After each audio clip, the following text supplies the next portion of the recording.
Hello Libra and welcome to your tarot reading. Thank you so much for joining me today. I hope you're doing good and I hope this reading finds you well. Okay Libra, make sure to like the video and subscribe. It means a lot and it definitely helps a lot, so thank you in advance. Okay, let's start by picking the general energy for your reading. Libra. Sun, Moon, Rising, Venus, North and South Node. However you connect with the Libra energy, you're welcome here. Okay. Libra. What's the general energy? Okay. Look at that at the bottom of the deck. The Star card. I like that. The deepest healing energy in the tarot, inviting us to dream big. It seems like before getting to that space, there's something that you need to let go of. So the Eight of Cups is when we are transformed, when we stepped in an energy, a challenge, an era, and we are coming out of it completely different. Again, transformed. So Eight of Cups is all about what we're leaving behind because it no longer serves us. And there's this, of course, beautiful honoring of what we're leaving behind. This is connected to the sign of Pisces. So honoring what it took for us to get here.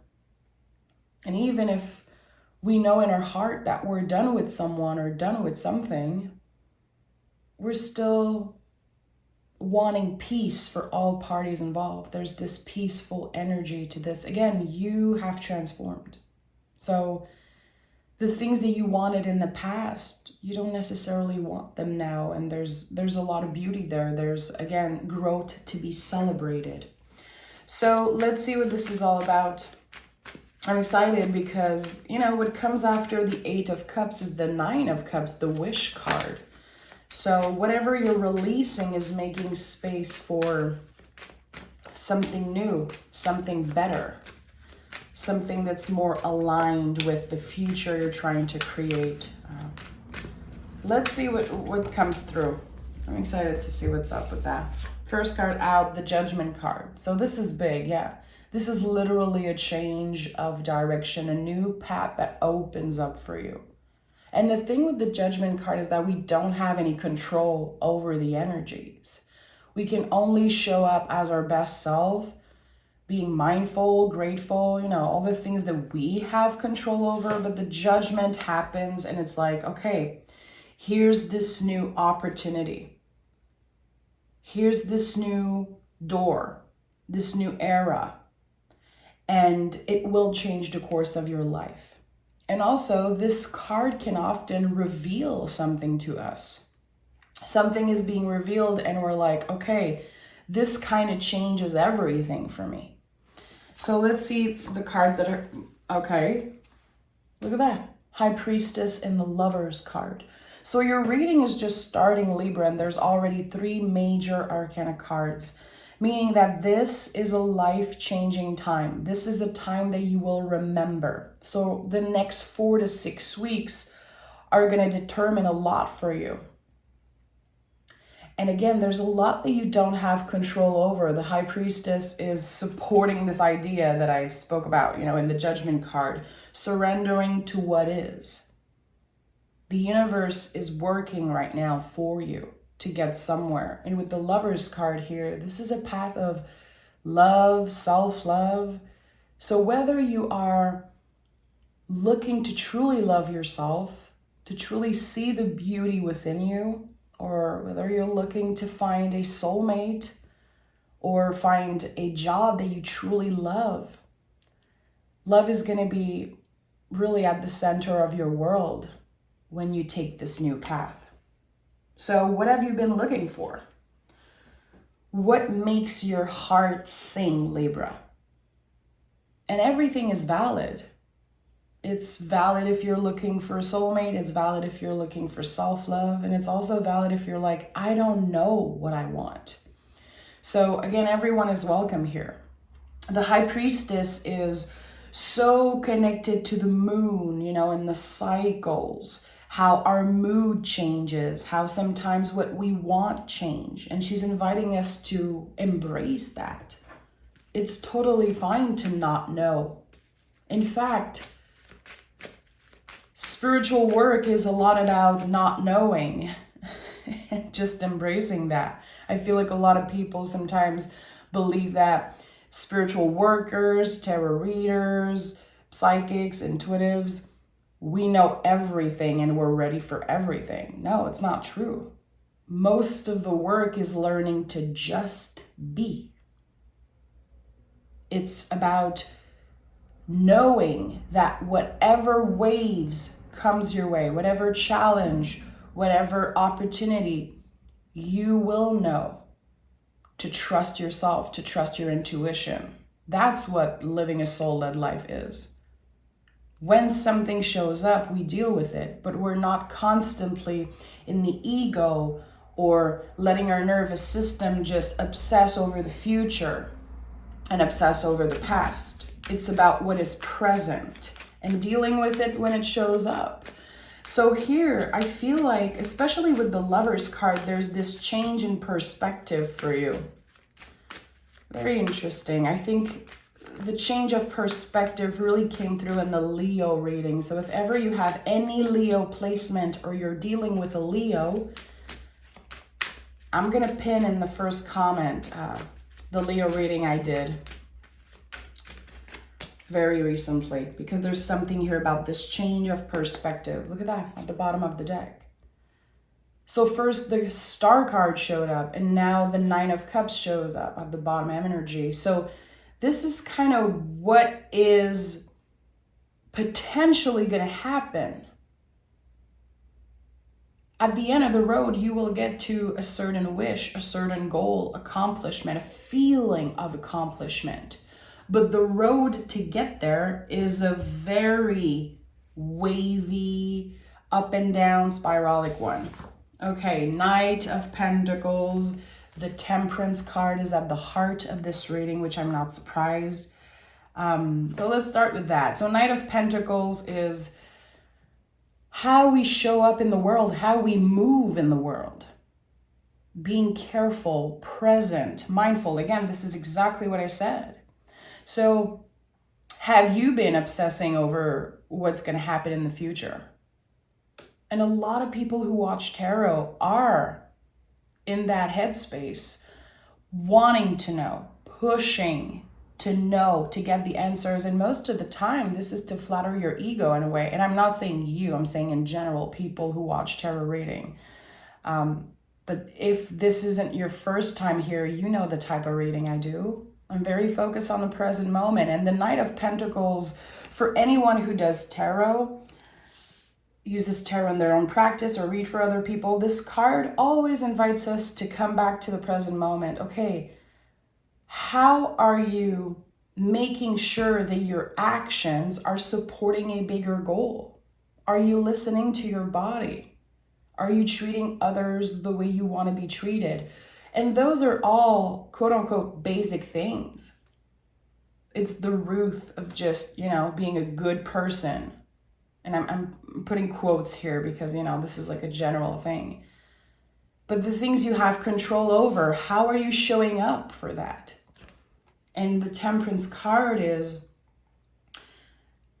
differently than the Judgment card, which they look very similar in a sense. But the Temperance card is about the things that we control. So something unpredictable, quite shocking and life-changing happens.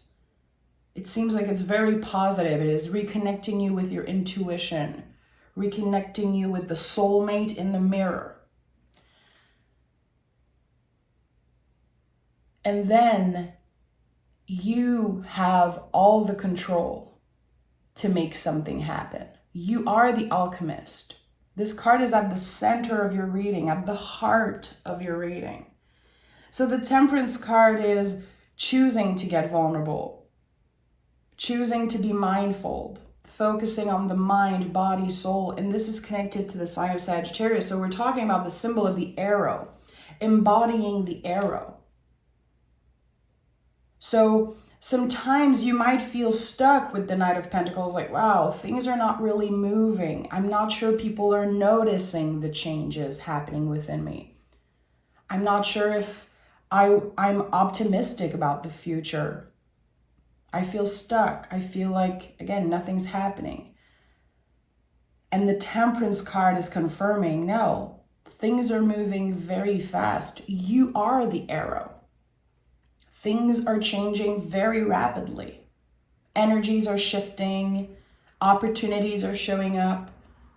But the most important thing is how you receive that, how you interact with the energies. If something shows up and all you're thinking about is, well, what's next?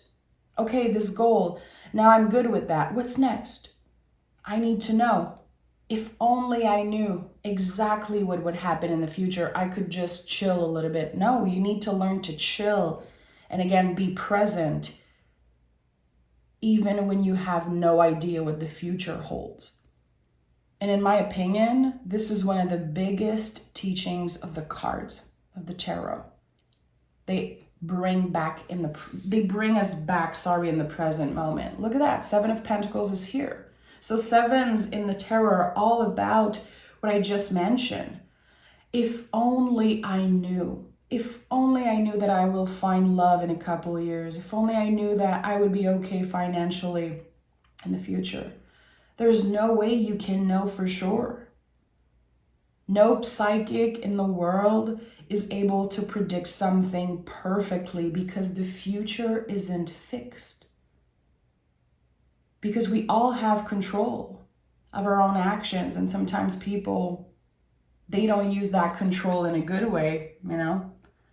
So how are you going to use your power, the key that you're holding? Again, making sure that mind, body, soul is aligned, making sure that you are embodying the High Priestess energy, which is a lot about staying in your own lane.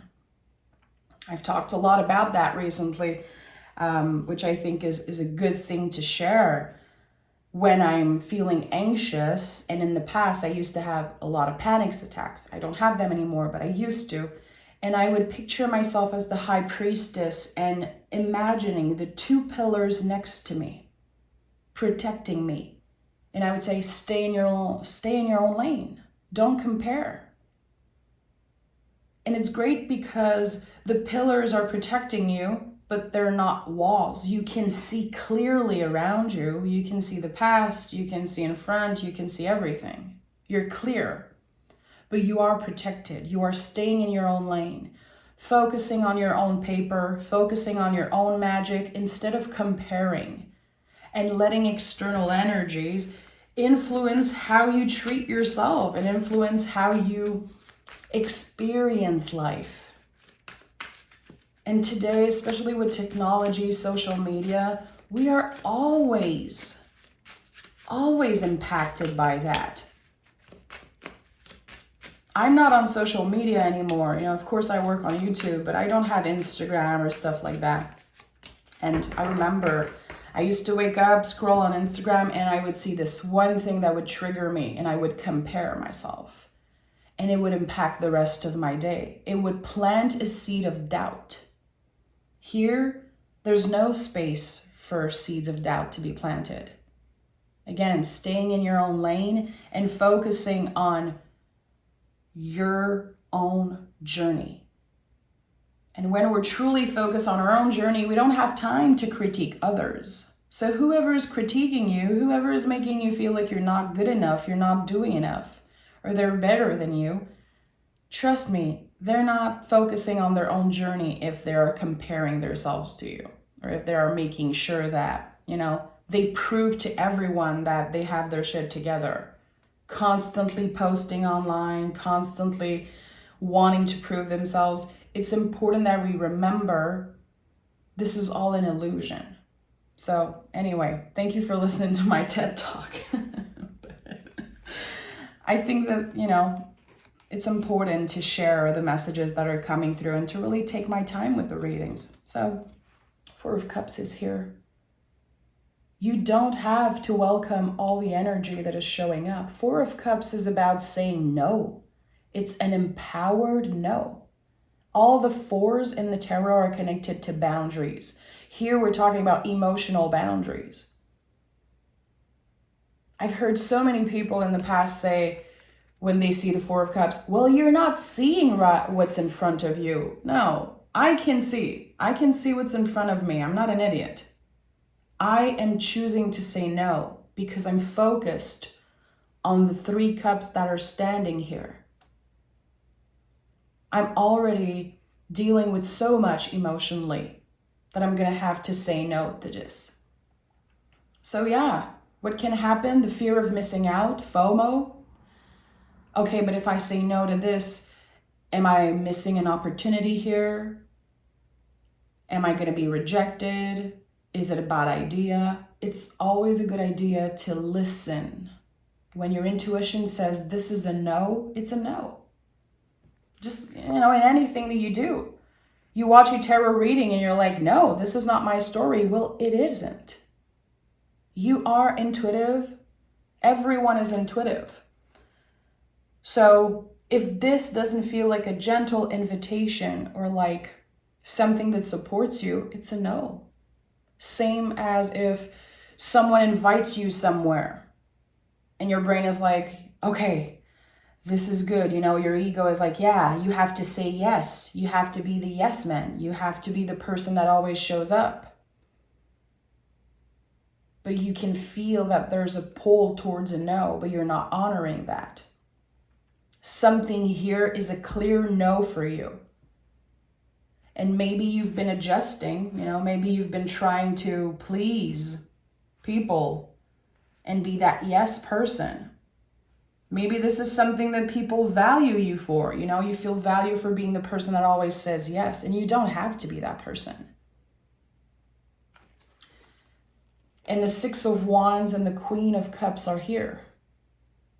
So this victory energy, accomplishment, and the word victory is a big word. To me, this is like a personal victory. And sometimes it could be just, again, I said no. I was able to really embody this answer and say, no, this is not for me. I'm sorry. I was able to not feel bad about it, to listen to myself, and to also honor my moods. High Priestess is here. The moon is here on the 8 of Cups. The Queen of Cups is here. It's like the moon is all over your reading. The 4 of Cups is moon in Cancer. The moon is cyclical. It is moody. Honor that. Protect yourself. There's a reason why the Queen of Cups, it is closed. It's the only cup in the tarot that is closed. Because sometimes it's important to, again, stay in our own lane. Keep our eyes on our own journey, on our own paper. Because we are healing. We are moving through very, very intense times and energy. This is definitely what you're going through right now. And I'm not sure that people know that. There's a lot of mystery to what you're going on. There's a lot of things that are happening within. All the transformation that you're going through, this massive energy of change, it's internal. Not everyone understands that. Not everyone is going to see that. And you don't have to prove anything. You don't have to explain yourself. Stay focused. I think it's very important here to stay focused. Again, Temperance card is here, and there's this softness to it, but it's still the card of Sagittarius. It's still about the arrow, this focus. Okay.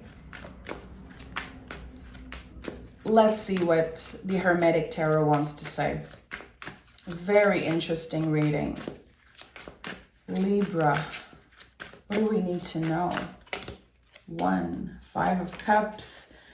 4 of Cups in the reverse. Very interesting. So there's an important message here with the 4 of Cups, this embodied no. And here with the 5 of Cups, there's grieving. This no, it switched constantly. It's like sometimes it's easy for you to do it, sometimes it isn't. You could be very undecisive. And I'm not saying that because you're a Libra. By the way, I feel like it's a very lazy thing to say about Libra, that you guys are undecisive. To me, every human is undecisive. This is a period of your life where it's hard to figure out what you truly want. It's hard to focus because, again, you have no idea what's about to show up and you're not supposed to know. It's like your guides are saying, okay, sometimes it's upright, sometimes it's, reversed. It changes constantly. Okay, you're indecisive. Good. Being indecisive is a confirmation that you truly want the best for yourself. You're not just saying yes to everything randomly. You are aware. You are mindful. So there's beauty to not knowing, to, again, being undecisive. It's because you want the best, or else you would not care. You would not second guess. So honor that. Again, honoring your moods, how they are constantly changing, adapting to that, honoring that instead of judging yourself, I think is very important here. You're allowed to change your mind. Actually, you're supposed to change. And the Five of Cups is here, which means that there is a lot of grief in your energy. And sometimes this card can speak of grief with a capital G, grief with a small g. It's all valid. We don't only grieve people that passed away. We grieve eras of our lives and the way things were before the world changed 3 years ago, almost 4 years ago now. This is crazy, but you know what I mean. So the Five of Cups says, can you make space for grief at the table? Because grief does not go away. It's part of us. You will grow around it. You will learn to manage it. But grief is not something that will disappear. It becomes a part of you. And there's no time limit to grieving. And I don't care what anyone says. I don't care.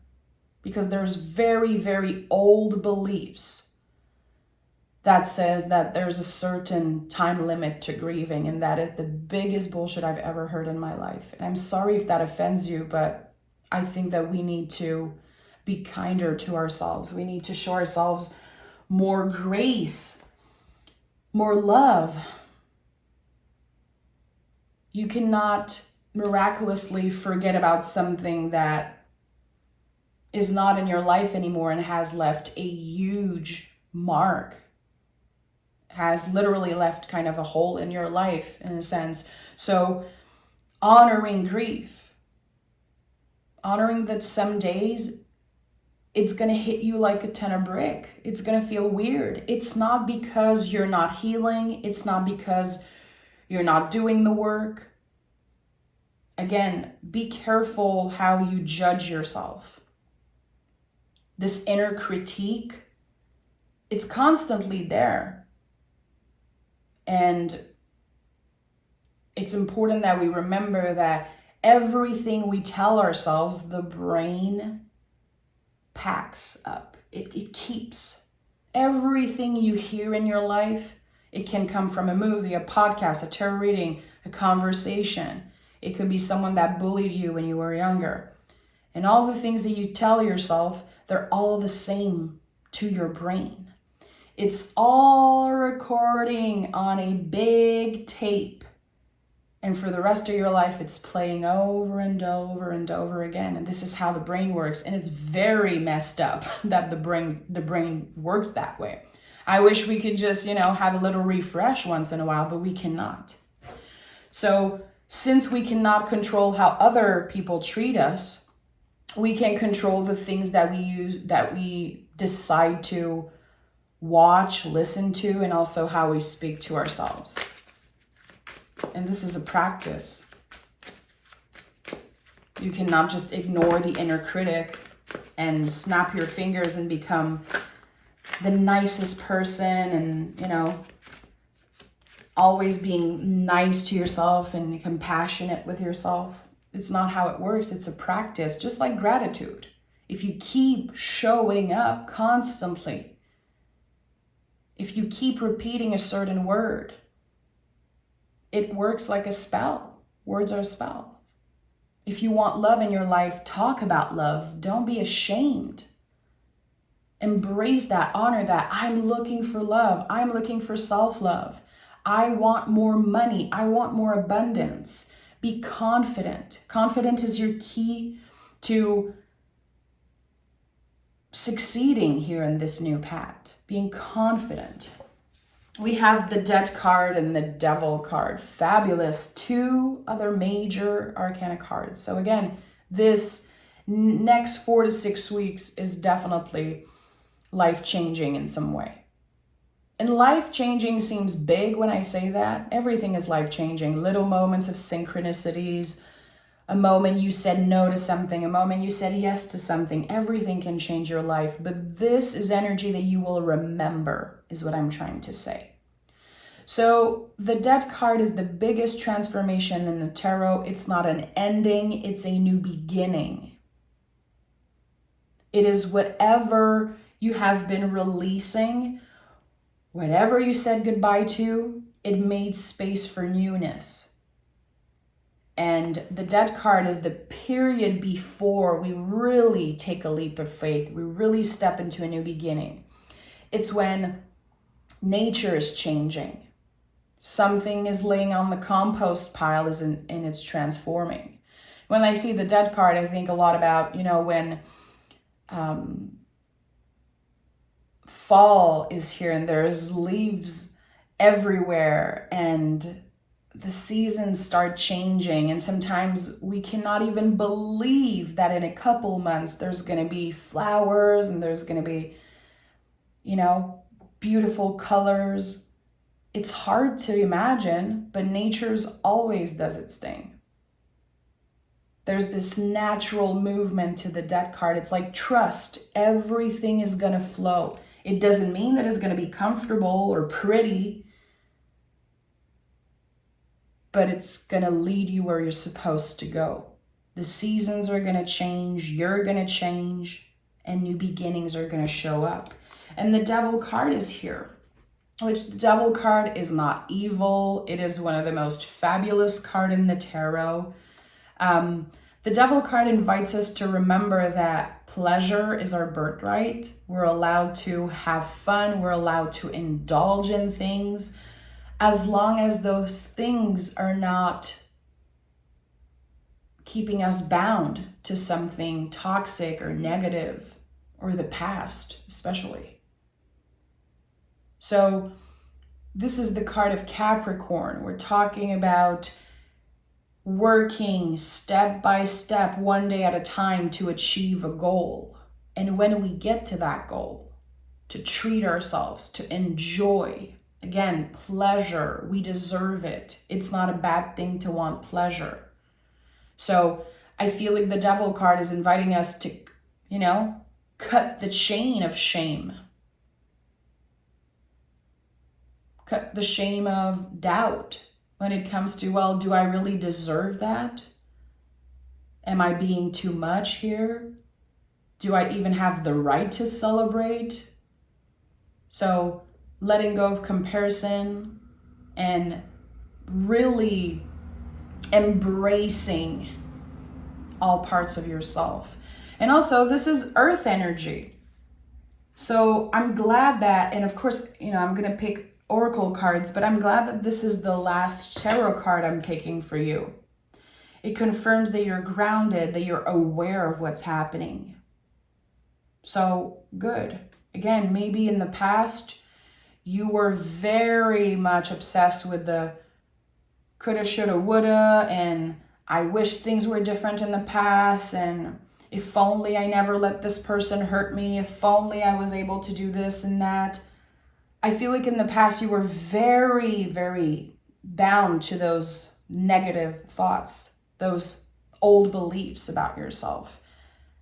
But this is exactly what's transforming. This is a new cycle that's starting for you. A brand new cycle.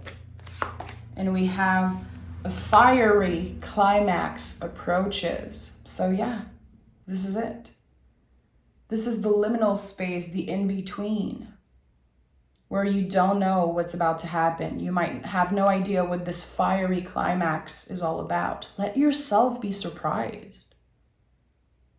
Let yourself receive something great, something that is meant for you, because this is what's about to find you, Libra. Exactly what's meant to find you. Exactly where you should be is where you're going, it seems like. So the job is to trust and to do your best, to try your best. So, Libra, I'm sending love. You know that you can join me on Patreon. I teach soulful tarot there. There's a bunch of tarot lesson. I do a weekly reading every Sunday to help you prepare for the week ahead. There's so much there. I do live readings sometimes, and I pick cards for you guys. There's just so much waiting for you. So come check it out, come interact with me and get to know me. And I will talk to you guys very soon in your bonus reading. Take care, Libra.